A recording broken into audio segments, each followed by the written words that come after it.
One element I really appreciate when it's included in an anime is diversity in all its forms. It just makes the world feel much larger and more interesting. Like the disability representation in Sign of Affection and Gangster, or the diversity of characters in Gachiakuta and Michiko to Hatchin. When I started The Invisible Man and his soon-to-be wife, I didn't really expect diversity and accommodation of differences to be at the heart of the story. But it's one of the most compelling examples of fantasy diversity that I've ever seen. So spoilers, because I just have to talk about it, and I want to do it justice by covering all the little details.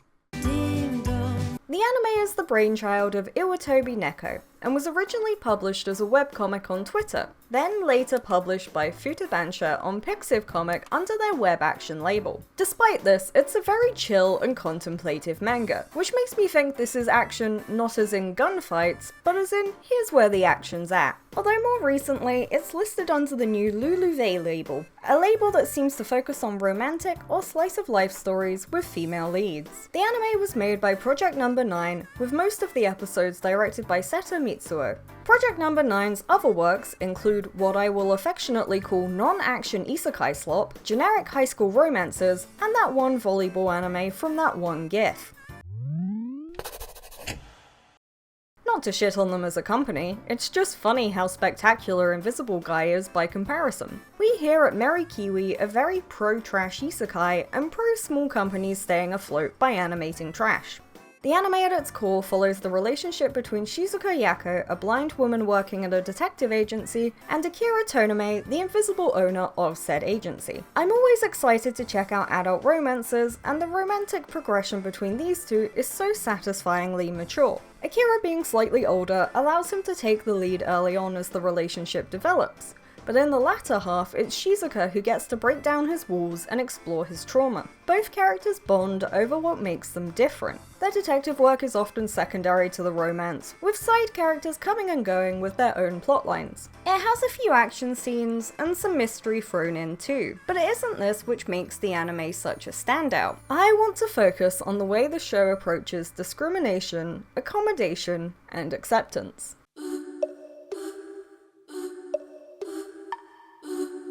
In the real world, we have so many things that make us different from one another, but many more things that we all share. This show turns that dial even further, investigating life in an urban fantasy setting. We have laptops and also hot onis in this city.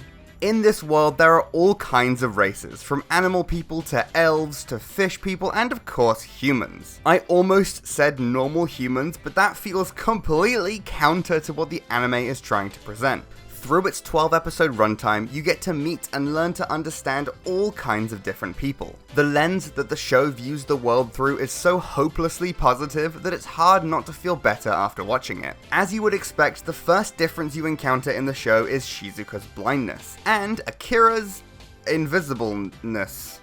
Shizuka's blindness is always treated as entirely normal. She lives by herself and manages to work fine. She has multiple accessibility devices in the office and often uses a cane while walking outside. She's more perceptive than other people, allowing her to find Akira when others can't, but it's not a superpower. She does bump into things and requires help around fairly frequently, but she is always treated with kindness and respect by the people around her. Her blindness is core to the relationship because, to her, there is no difference if he's visible or not. It's adorable. It allows him to relax around her and let his guard down. A guard he has up as a result of multiple, unique forms of fascinating discrimination. Invisible people are trusted less in this society. They are seen as inherently sketchy, as they're able to extend their invisibility over their clothes and other objects. Akira has a license to do this as part of his detective work, but it seems to be illegal to use otherwise. The only place they can act freely is in their own village. The discrimination of a whole people's being is fairly dark, and a possible interpretation is that the Invisible People's Village is more of a form of segregation than a place of freedom, but the tone focuses more lightly on Akira's personal experience. He's self-conscious about eating in front of other people because you can see it being chewed. He doesn't like being partially undressed because you can see the inside of his clothes and are technically looking straight through at his penis. It's harder for him to get medical help because you can't see the wounds. He's afraid of the dark because as a child he was lost and forgotten about because people don't think about him when they can't see him.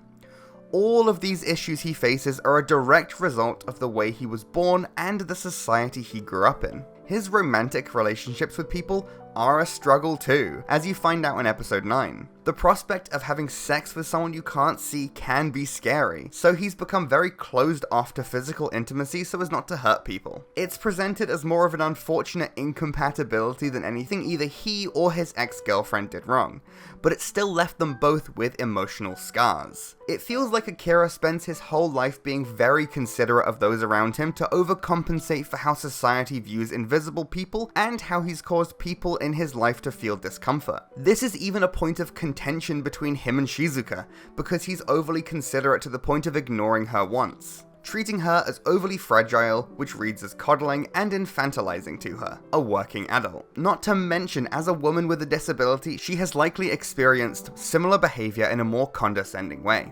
He can't even catch a break in the invisible people village because they spend their time fully invisible, and he, having grown up outside of the village, never fully develops the ability to sense them, making visiting his parents a scary prospect. Ironically, Shizuka is far more adapted to the village. It's also fun to see Akira's parents try to accommodate the non-invisible woman but totally miss the mark because she's blind. Their stupid little masks are very endearing though. He's of two places, but doesn't fully fit into either. Very similar to the way a lot of mixed race and third culture people feel in the real world. That's what makes his relationship with Shizuka so adorable. You get to watch him slowly over the course of the show shed his anxieties because none of those things matter around her. It's so goddamn cute. There's more I want to say about being invisible in this world, but I'll talk about that a little bit more in a minute.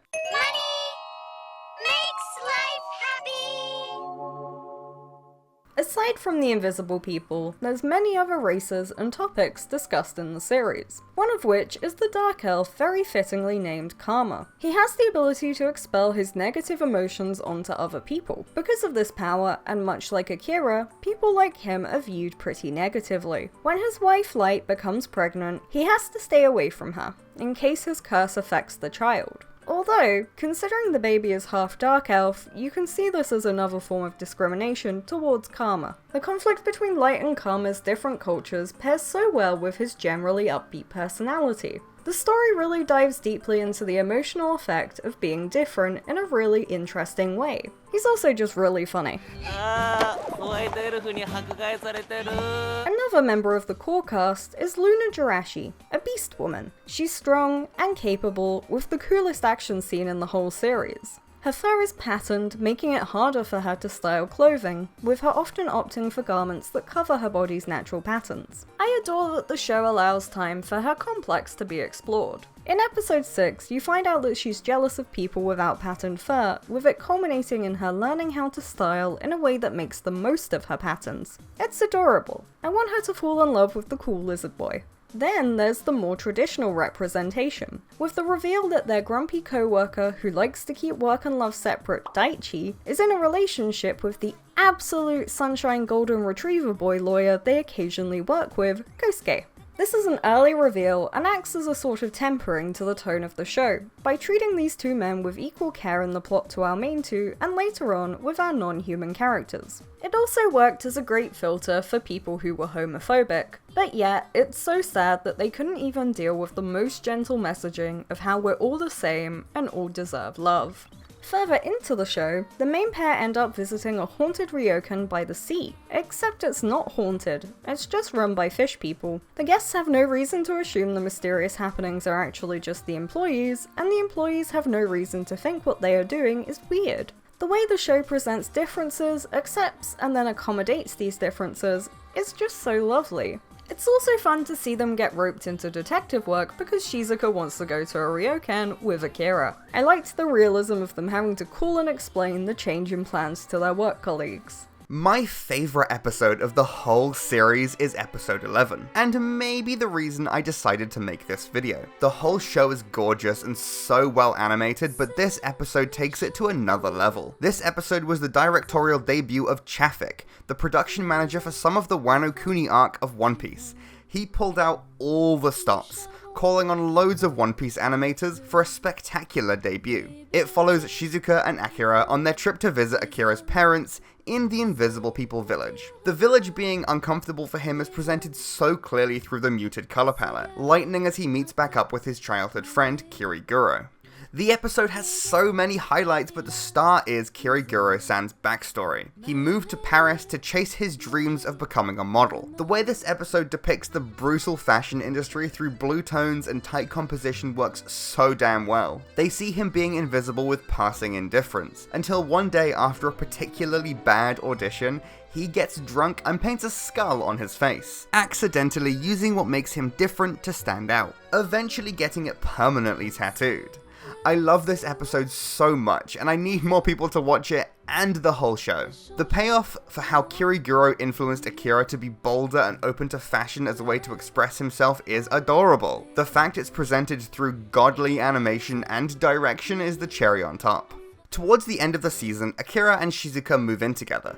It's a big moment for their relationship, but we also see that they still have troubles ahead. Shizuka is moving in with Akira as he has the larger apartment between the two of them, but this resets Shizuka's comfort and awareness of her physical space. Also, Shizuka wants to fuck, and Akira is still nervous about sex. It still retains that very saccharine approach, but it's nice to see two adult characters wanting intimacy and that being potentially a point of contention between them. As with most of Akira's trauma, it just doesn't apply to Shizuka, which makes it easier for him to address. But it's also not in a way for the narrative to completely throw out any friction between the two of them. They are both different and that causes issues. But it's through wanting to overcome that for love that the story expresses its core message on the importance of accommodation and acceptance. All in all, it's a great short anime that a lot of people would like, and it's a shame more people aren't talking about it. This is an actual hidden gem, by the way. If you've seen the show and have a disability or aren't pasty white like us, what did you think of it? Obviously, we only have our own perspectives to write from, so we would love to hear yours. Comment down below. Thank you very much for watching. What did you think of the video? We have lots of ideas and smaller scripts that we want to make, even if they aren't quite as long or as in-depth as our usual videos. If you want to watch our videos early, then check out our Patreon, and if Let's Plays or less edited videos are your thing, then check out our second channel, Merriest Kiwi. That's all for now. Bye!